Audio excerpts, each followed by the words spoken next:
further ado, I'd like to introduce Dawn Zerbs, who's principal at Dawn Celeste LLC, which is an executive coaching consulting firm. Dawn, please take it away.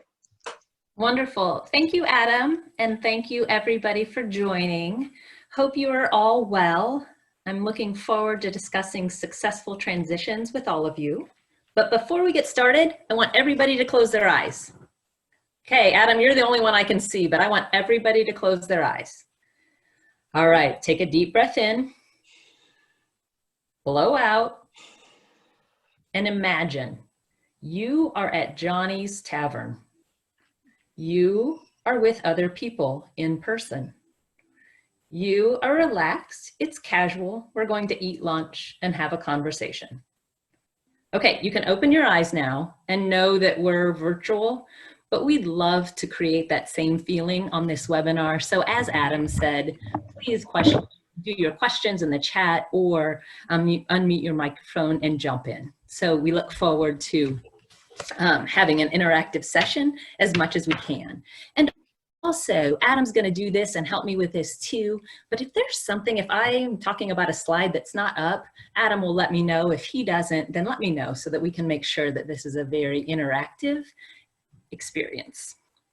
Okay, first of all, welcome. We are here to talk about successful transitions. I loved how Casey IABC mentioned it. It's getting off to a good start in a new role. So one clarification I want to make is what does a new role mean? In this presentation, you'll get tips for almost any new role. New role could be at the same company that you're at. Maybe you got a promotion or moved to another team. New role can also be when you jump to a new company. In addition to those corporate things, maybe you just got appointed to a nonprofit board. And maybe my last example is maybe you're on the homeowners association board. I feel sorry for you, but again, these nuggets, any role. So I'd like you to think about many hats that you wear. I'd also like you to think about if you're not in a new role, maybe you could apply some of these things to your current role.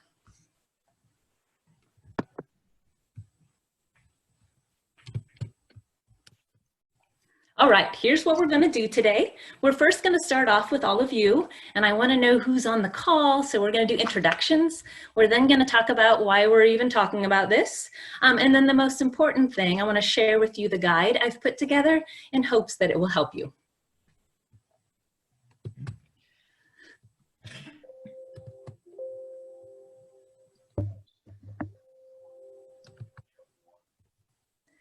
Oh, when you go backwards, it goes backwards. Wrong way, Dawn. Okay, my apologies for that. Okay, first, introductions.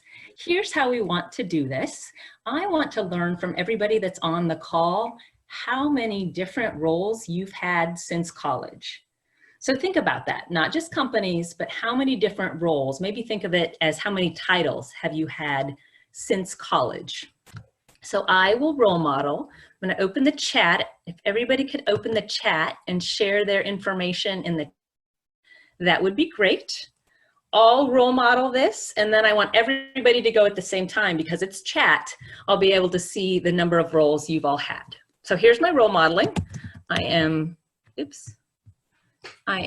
Dawn Zerbs, and I have had 9 roles. If anybody is having any technical problems, help you figure it out. Wonderful, thank you. Amazing. Julie, 12. Oh, Julie, I'm gonna have to call on you a lot. You have a lot of experience. Adam, 8. Oh, you're in as well. Oh, I love that somebody listed them. Thank you, Angela. Those are the roles you have right now. I love it.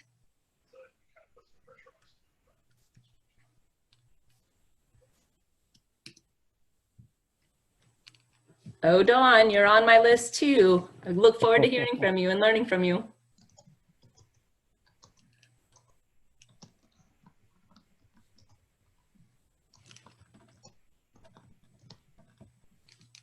Wow. Oh yeah, thank you, Lisa. Yeah, and as we start to think of roles more broadly, we all probably have had hundreds. And if we, wonderful. Oh, Anissa, thank you. 10. My goal, I thought that I would add all of these up in my head. So that's pretty, because I haven't been able to, but I know there's hundreds. So we have hundreds of transitions. On this call, you've had hundreds of transitions. I'm sure if you're like me, you've made some mistakes. So look forward to learning from everyone. We have a lot of experts here on the call. Oh, hey, Sarah, I'm glad that I helped you think a little broader about roles. So hopefully this will work for all of you in many roles. All right. Okay, why are we even talking about transitions? We're talking about transitions for 4 reasons. First of all, like we just learned from all of us, it's pervasive. Second, it's risky. Third, it's costly. And fourth, because it's personal. Let's jump right in. Okay, transitions are pervasive. They're everywhere. We have hundreds of transitions experience on this call. This 12.3 number is the average number of jobs that young baby boomers have between their ages of 18 and 52. This number surprised me. It's a 2018 study by the US Bureau of Labor Statistics. And I think sometimes we assume or think about the baby boomer generation as keeping one job, but their average number of jobs was 12.3. 2.6 million, that number is a 2019 number, and the number of new jobs that were created in 2019.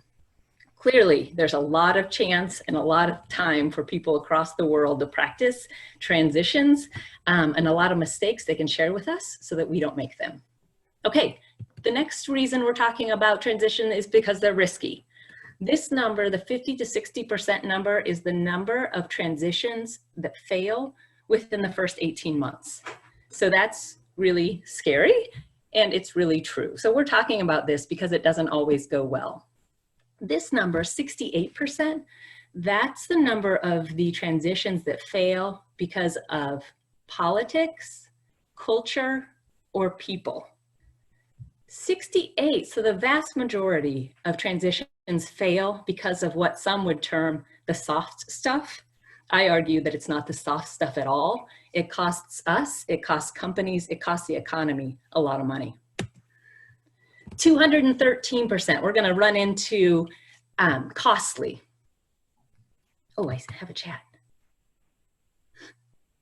Oh, tell me, Anissa, can you clarify fail? Oh, when I say fail, I do not, I just mean for the 50%, 60% of leadership transitions, I don't know if they were fired, they were either fired or they were not successful. And this stat is for kind of senior leadership executive positions. Thanks for the question, Anissa. Okay, back to costly. The number 213%, 213% of a leader's salary is how much it costs to bring them on board. So for example, I am a leader and I make $25,000 a year. Just for a company to bring me on is over $50,000. The HR, the recruiting costs, the time of productivity that's lost, the advertising, the move, 213% of my salary it costs to just bring me on. It gets better. If I'm a new leader, my team's productivity is going to plummet by 15%. Yep. Wow. Cool. Yeah. Exciting. They have to teach me. Think of all the time that's out of their days because I'm new or because I don't know what I'm doing. And even worse, 20% of my team are going to be disengaged or more disengaged than they otherwise would be, or leave. So there you go. There's our positive thoughts for the day. The final reason we're talking about transitions is because, as we already know, they're personal. They happen to our moms, our sisters, our friends, and we want to help people get them right. Okay, now to get started, I want to hear from all of you. Has anybody heard of the Bernstein Bears? Oh, yes. Yes. Yeah? Okay, cool. So I have the book.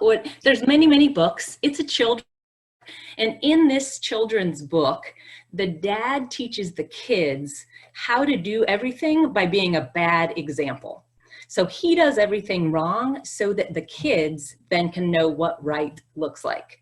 In my family, we would always say, this is something you should not do. Let this be a lesson to you. So what I want to do now is hear your Berenstain Bears stories of transitions. What have you done that you wouldn't suggest that other people do? Or what have you seen that you wouldn't suggest that other people do because it doesn't work? Adam, hey, was that request clear? Yes, it sure was. Okay, let's put this all in the chat.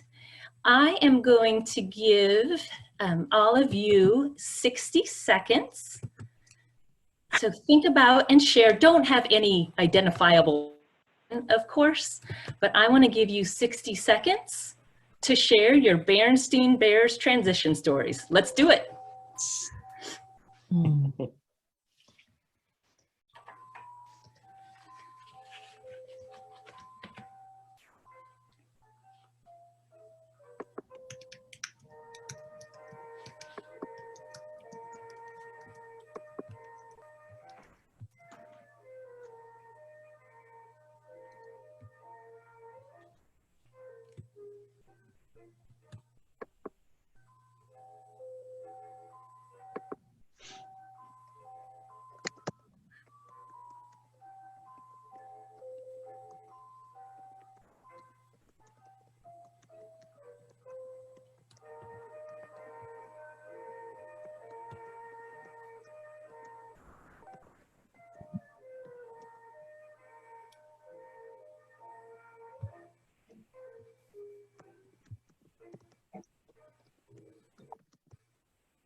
Awesome. Thank you, guys. I'm going to get us back to the slide.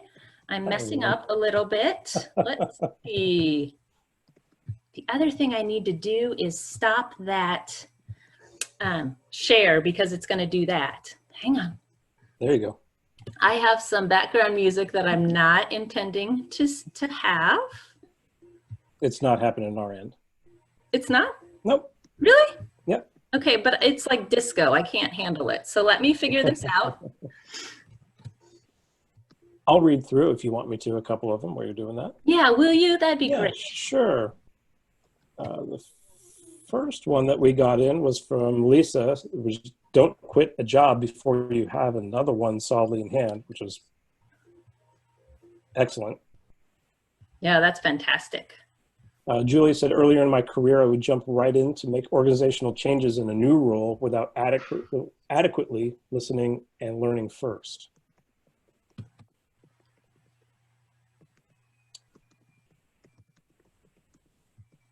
Bring expectations from last role into new role, or say, at my last job, we did XX too frequently.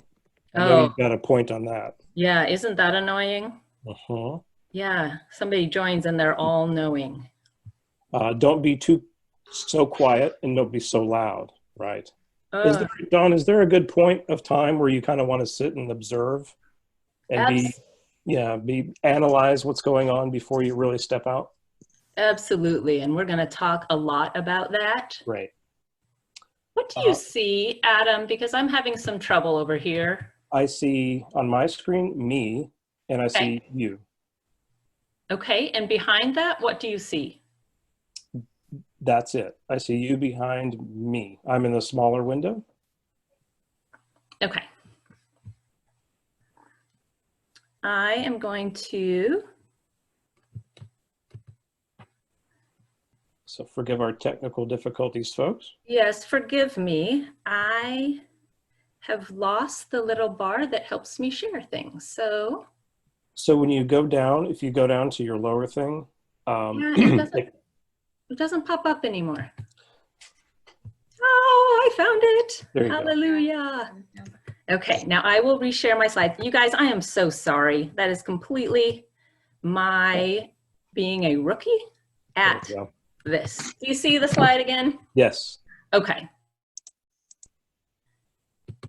Wonderful. Okay, so thank you guys. One of the things that we're going to do is all of the stories you shared, we're going to put those in the notes and then share them back with you. Because I think it's really important that we all learn from one another. So the Berenstein Bears of Transitions will help each other not step in those same potholes. All righty. Now, hopefully my technical glitches are out of the way. One piece of good news, we're going to talk about transitions. The good news is that they fail almost always in the same place. They don't fail just because of the leader. They don't fail just because of the situation. They almost always fail at that intersection. And what I call that intersection is the cliff. So my sole purpose in this presentation is to help you not fall off the cliff during your next transition. Okay, we're going to get right to the guide. And Adam, this goes back to your question. We have a guide that has 3 simple steps on how to have a successful transition. I have been looking through tons of materials. There are some great books. There are some articles. It's actually interesting because of the cost of transitions. I'm really surprised that there's not more books, more articles on it, but there are quite a few, some good ones. Lolly Daskell has a new book. It has 21 tips for successfully transitioning. So I love that, but I can't remember 21 of anything, like not even close. So the other, oh, I have it for you. Let's see, can you see this? The First 90 Days. This is a really good book. It's by Michael Watkins, and it has a 9 kind of step framework thingy, and it has 251 pages. So that's awesome if you have time to read 251 pages. So I think the good news is that I'm a geek and I've read a lot of pages for all of you, but I've simplified it a lot. As you can see, I did read through a lot of pages. This is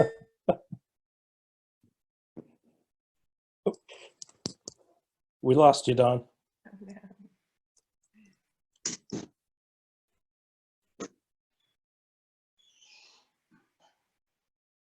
this really learn, plan. Oh, she's back. We lost you for a second. Oh, you did? Okay, so what did you hear last? Did you see my hot mess? We lost you at hot mess.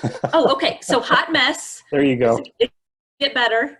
I simplified all of this hot mess down to 3 words and 3 simple normal words: learn, plan, and lead.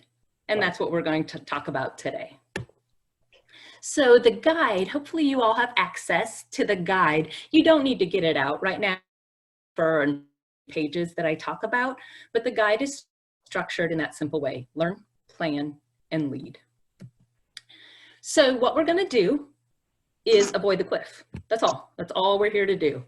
I have some bad news though, that cliff avoidance starts with work. It starts with 2 types of work. One is figuring out the situation that you are in.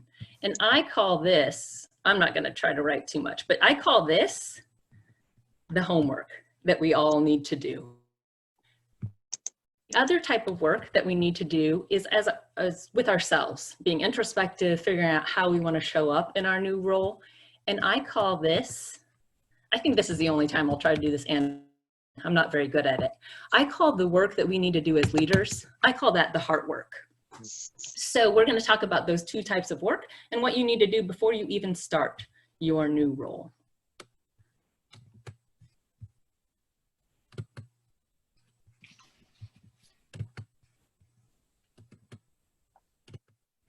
Okay, let's talk first about the homework.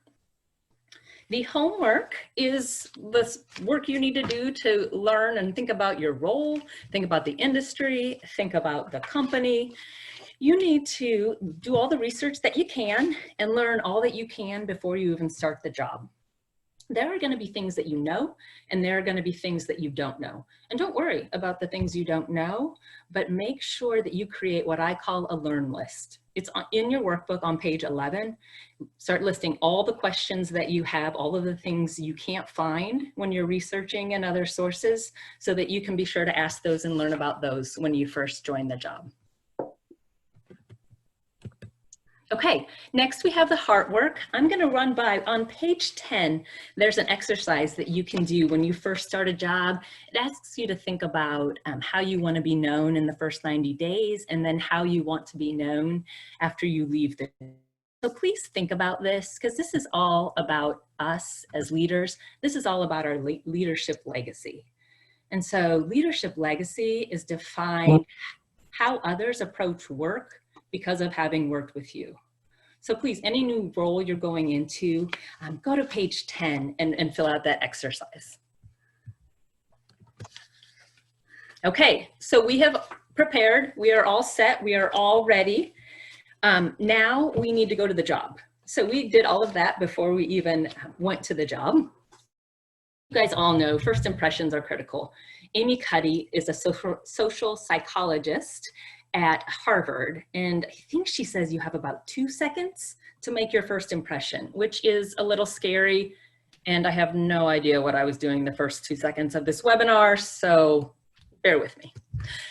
Here is, Amy Cuddy was on the Today Show, and she brought up some traits. Like, here are 5 traits that people might think when they, how are they judging you?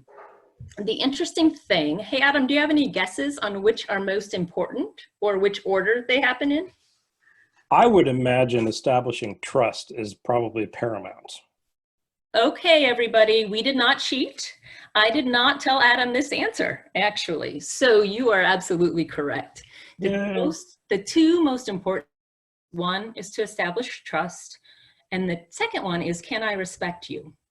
I think the critical thing about this, my key message to you and Amy's key message to all of us, is nobody cares how much you know until they know how much you care. Please don't come in and say how great you are and how much you know. If they don't trust you, nothing else matters. So I'd encourage all of us to think about that when we're starting a new role.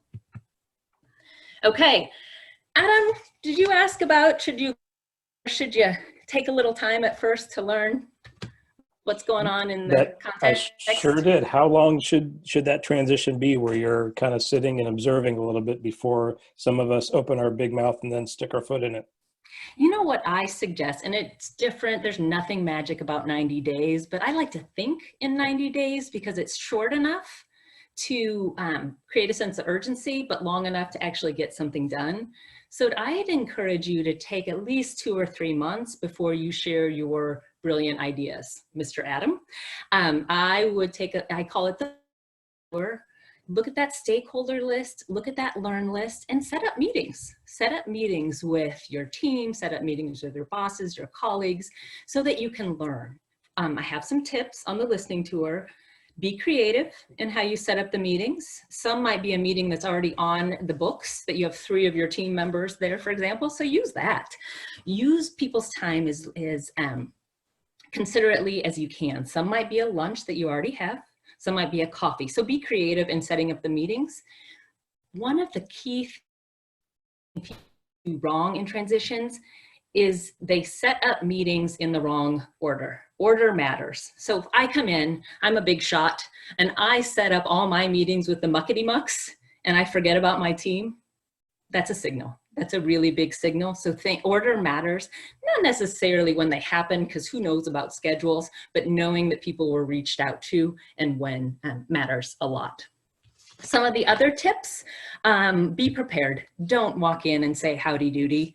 Have questions that you want to ask the other in the detail. And there's a course actually that I'm teaching on Thursday. But anyway, on the meeting, just be really prepared, really succinct, and then just get your listening game on. Okay, how am I doing on time, Adam? You are doing great. Well, way to go, me. We're halfway there. As you have the 80s rockers up, so I'll just. There you go. Oh, and this shows my age, definitely, yes. Doesn't it? Hey, what questions do you guys have? Pause here, and what questions do you guys have about the listening tour? Oh. I think I might have some questions. Are we on mute? Oh, I can hear whoever's talking. Oh, it's Dawn Whistler. Hi, Dawn. Hi. So the listening tour, I agree with you philosophically on, 2 to 3 months to listen and learn. I think that's a great idea. I also think that I get the feeling some companies may expect you to produce,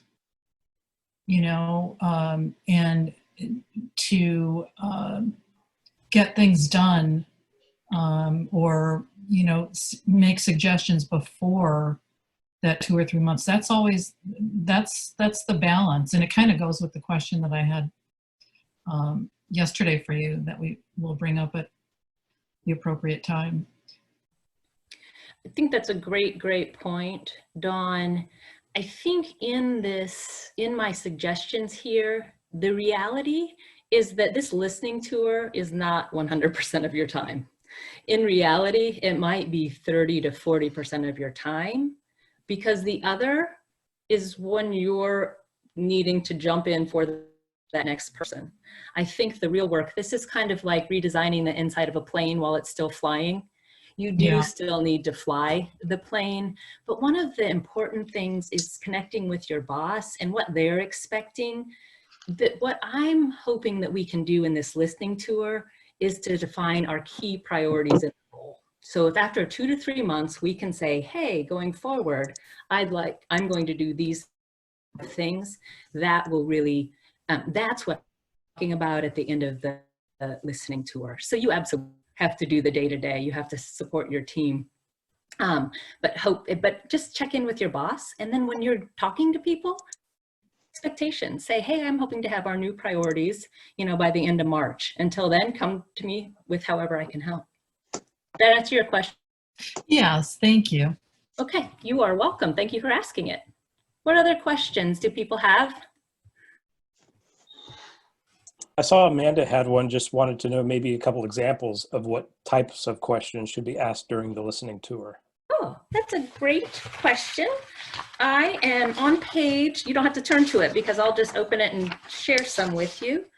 On page 15 of the workbook that you all have access to, I've given quite a few examples of questions, different questions you'd ask of your boss, your teams, your peers and colleagues. Keep the questions really open-ended. I know we all know this, but don't start questions also with the word why. So ask them, kind of think about, you are asking them how you can help them. This is a new role. Say, what would you list the top 6 priorities in this role? Or 6, I don't know where I Yeah, day 0 is actually almost here. How about that? Oh, somebody. I'll tell you what, it's been a little challenging. I'm not going to lie. I'm surprised. I'm a little shocked and actually pleased that the, everything's working as well as it is. It's interesting. I'm actually listening to, one sec. Okay, so I don't know who that was, but he figured it out. So that's really good because we're not as quick. Okay, so awesome. So when you're in those meetings, again, there's samples, and have 3 or 4 questions. Don't have 40, and make sure that you start very succinctly and then you pause. And then let your discussion guide, but not dictate your conversation. And be sure to follow wherever the other person goes, not stick to only your agenda. So some of the questions, oh my goodness, readers are needed. How embarrassing. Some of the questions, like for your boss, would be, what are the key outcomes that will make this year successful for the organization? What about for you? Ask people what's going to help make them in their role successful. An example of a team question is just tell me about your role. What do you like most about the organization, department, or industry? Get to know people. You don't ask them personal questions that might come up, but ask them about their role and how you can help them. What are some other questions that you guys have?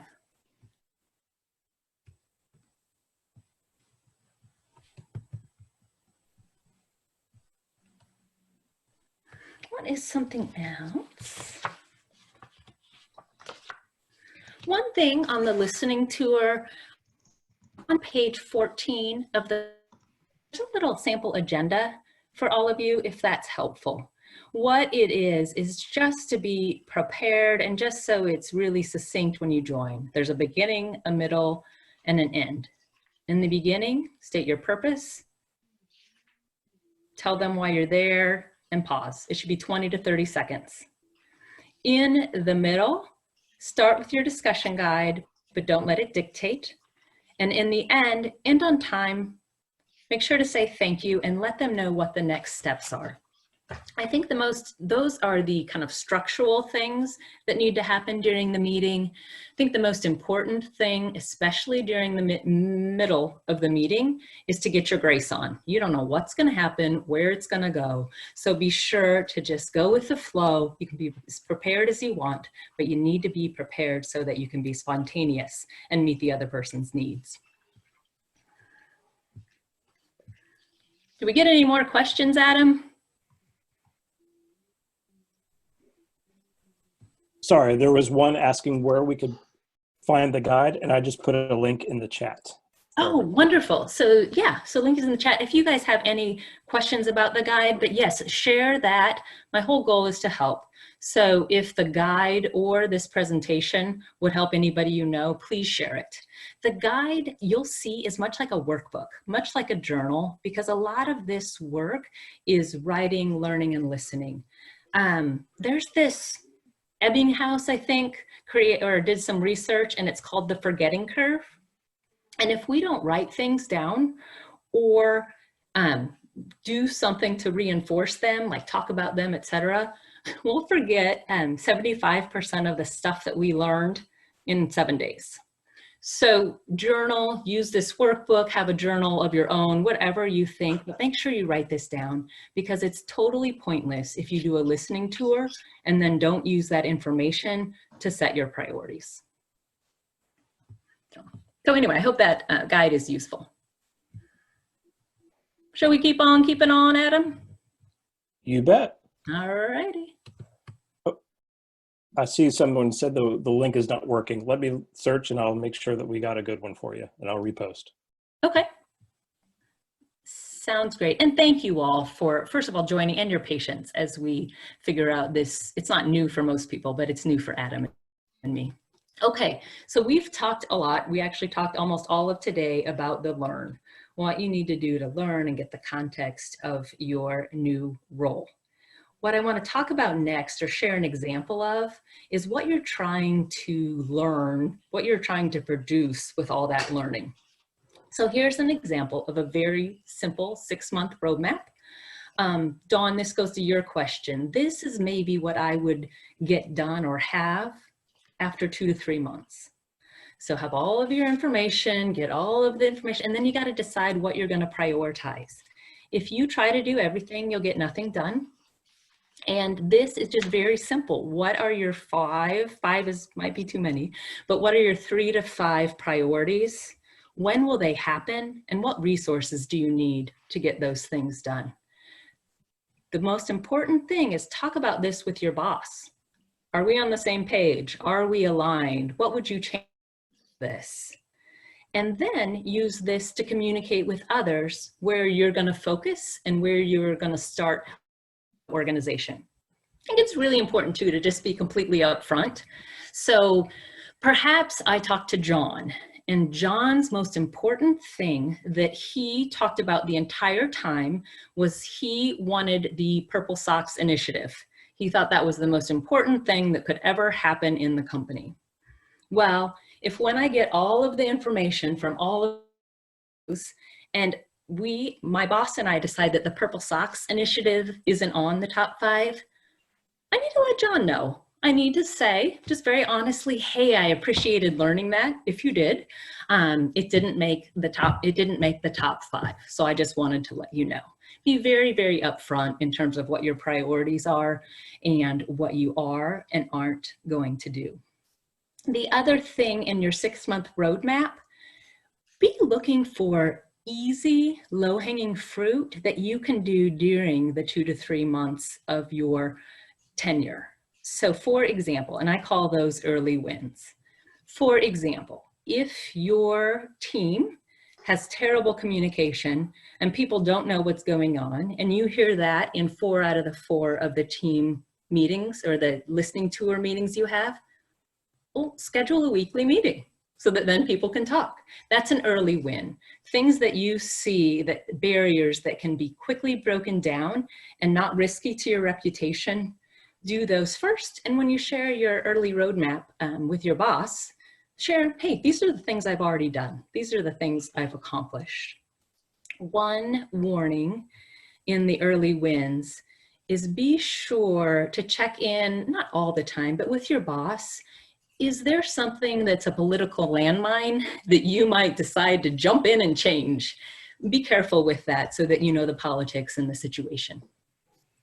Adam, I see you looking very perplexed. Oh, I can't hear you. Sorry, working away on this link, so forgive me. Oh, no problem. Hey, I'll open this chat and what other questions do people have? And why don't you just unmute your microphone and pop in.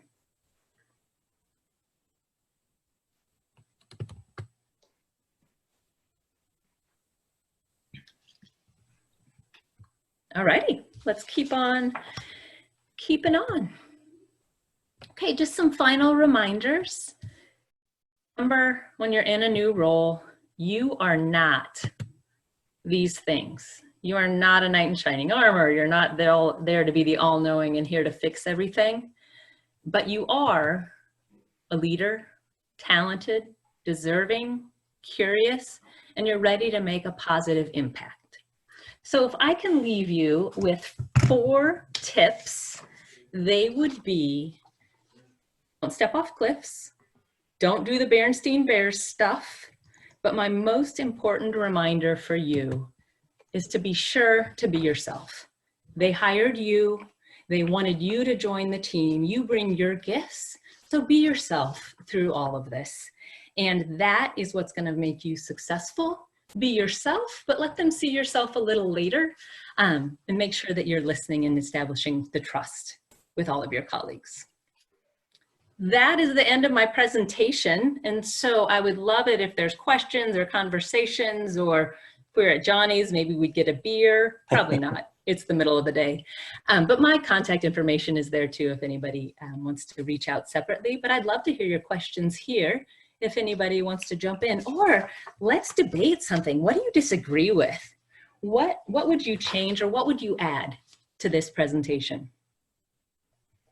Great points.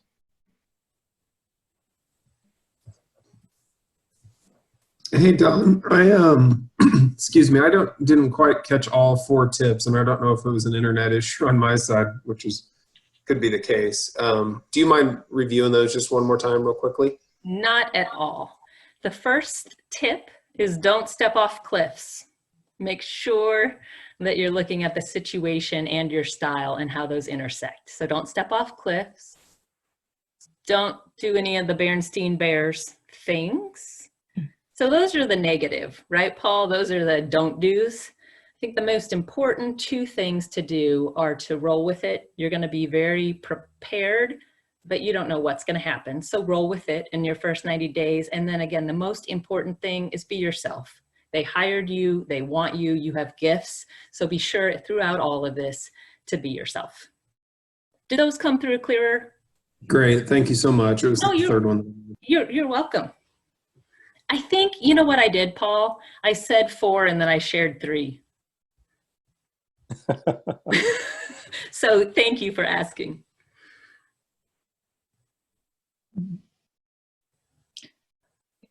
And Dawn, this is Dawn. Can you hear me? I can. Okay. And you were wanting me to ask my question again that I asked you over email. Would this be a good time? It would be absolutely perfect.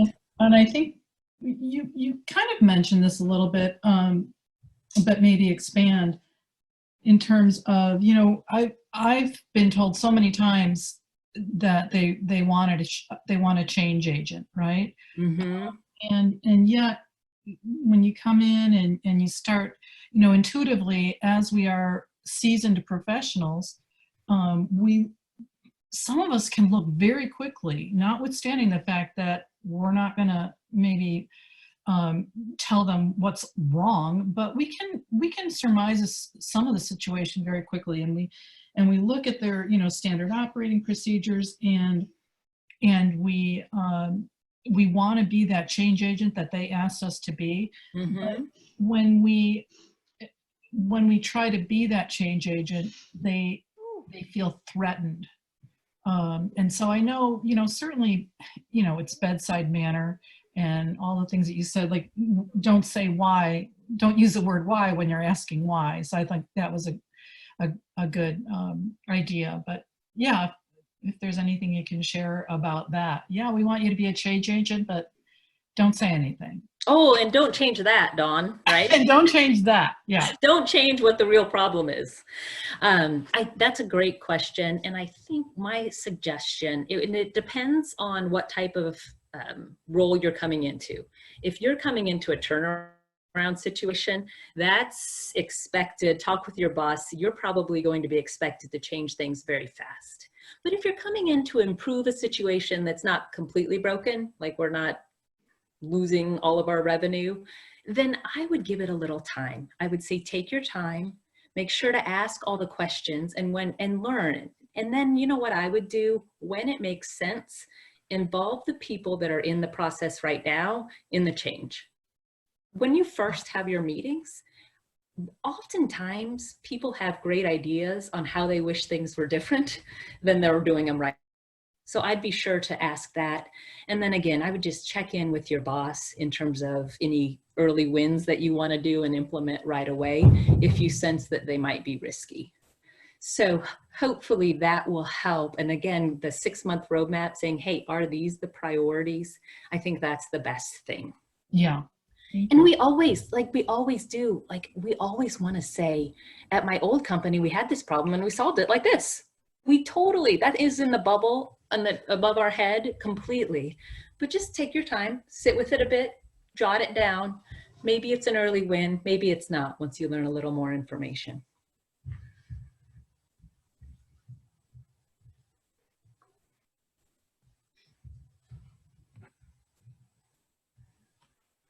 Hey, this is Carrie. So I know I've definitely worked for companies where the issues that are causing, maybe breaks in trust or structure are occurring because of who's in charge of you. And so if you're coming in kind of at a mid-level management role and quickly discover that it's the upper management causing the problems, at what point kind of in the listening tour do you go about addressing that, and how do you go about addressing that? That's a great question. Did you get the card of Stump Dawn? Is that the card you got, Carrie? It was. No, I think that's a great point. And I think it's really important as you're going through the listening tour, if you start to see that or sense that, one key thing is when you're in the listening tour, you're not agreeing with everything they say, you're just listening. So be sure to make that pretty clear that, hey, thank you for that information. I appreciate it.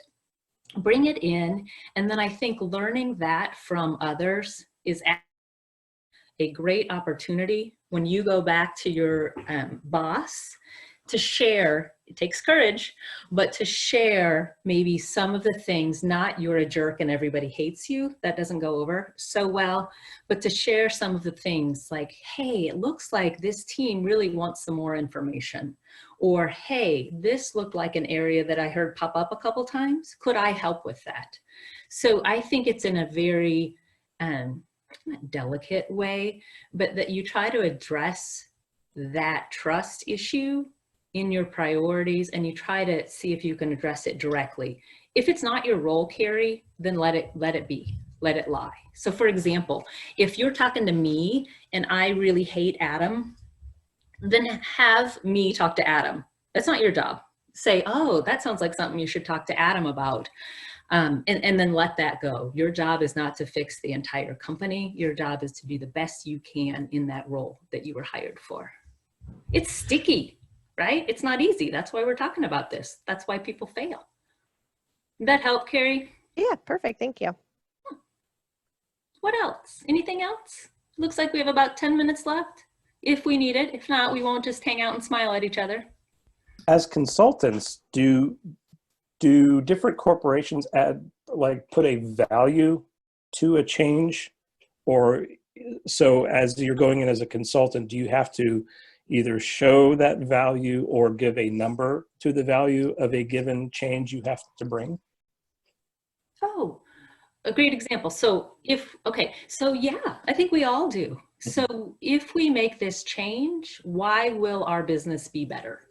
So for example, if we change the process through which we, our marketing plan, for example, or the way we do our social media marketing, it will increase our number of leads by this much. So all changes, and in org structure, if you're in a role where you're doing org design and org structure, you absolutely need to share the return on investment, but you also need to share how much that's going to rock the company and how much your best guess is that that's going to disrupt your business, because there's both. There's costs and there's benefits. That's a great question, Adam. Right. And don't worry. My other advice is don't worry if it's exact. You get the idea. And then if you're sharing, hey, here's the ROI, you'll learn very quickly if that, whatever that impact is, number of days to a new lead, you'll learn if that's important or not to the company. If it's not important, don't do it. Don't worry about it.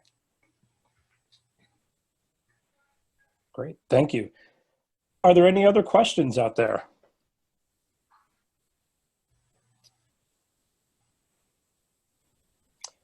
Very good. Well, I think we can maybe wrap 10 minutes early and give everybody 10 minutes of saying that they're on an important video conference and give them peace from their kids or significant others or other obligations. So thank you again all for your attendance and joining us today on this call. And again, encourage you to check out our IABC events and join us on a future one, either in person or virtually here. And I wish all of you happiness and health in the coming days, and wish you success in the current business that you have. And thanks again for joining in. Thanks to Dawn for her wonderful presentation, super informative. And thanks for pulling through everything that you did to pull this together. And thank you all for your attendance today. Really appreciate it. You guys, thank you. Thank you, Adam, so much. Take care. Thanks for hanging with us, and good luck in your social distancing future. Yes. Mhm.